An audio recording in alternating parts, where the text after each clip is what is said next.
661 hektar kawasan hutan di Taman Nasional Bromo Tengger Semeru ludes terbakar setelah hampir sepekan dilalap si jago merah.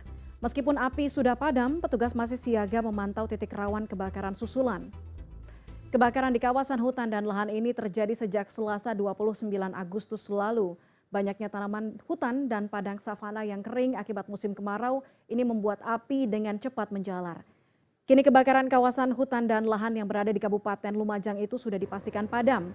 Namun untuk mengantisipasi kebakaran hutan susulan, petugas gabungan dari Taman Nasional Bromo Tengger Semeru, BPBD, TNI dan Polri masih bersiaga untuk menyisir sisa-sisa api yang masih membara. Karhutla atau kebakaran hutan dan lahan merupakan kebakaran liar yang dapat terjadi akibat ulah manusia maupun secara alami. Seperti yang ditayangkan dalam berita tersebut, dua orang pasangan yang melakukan prewedding di Bromo sehingga mengakibatkan 1 minggu penuh kebakaran terjadi di Bromo. Selain itu, kebakaran hutan juga dapat mengakibatkan kerugian ekologi, ekonomi, serta sosial budaya.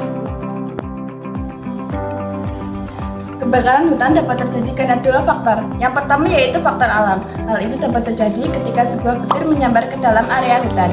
Yang kedua yaitu kemarau berkepanjangan. Dan yang ketiga yaitu karena lelehan lahar gunung berapi.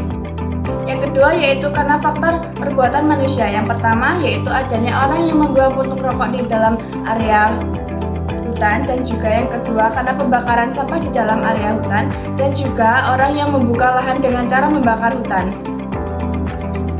Berikut upaya pencegahan terjadinya kebakaran hutan, yaitu yang pertama, jangan membuang sampah sembarangan di area hutan, dan yang kedua, jangan membuang puntung rokok di kawasan hutan, dan yang ketiga, hindari pembuatan api unggun di daerah yang rawan terjadinya kebakaran hutan.